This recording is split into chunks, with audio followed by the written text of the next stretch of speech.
I love living in Molly, don't you, Pauline? Well, Ollie, I love it here too, but there are a few things that I don't particularly enjoy.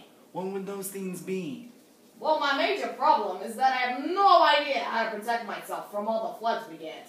You never learned how to protect you and your family from floods? No, but I wish I had. Well, that's okay, Pauline. I will teach you. Thanks so much, Ollie. No worries, Pauline. Do you know anything at all about protecting yourself from floods? We'll swim in the water?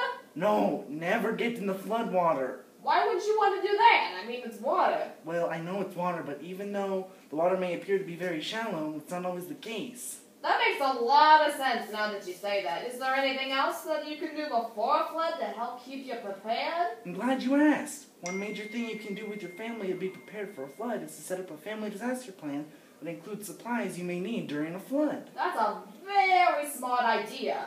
Since I live by the Senegal River, should I stay in my house on the riverbank? It really depends on how flooded the river is. If the water seems to be overflowing from the river, your best decision is to head to higher ground.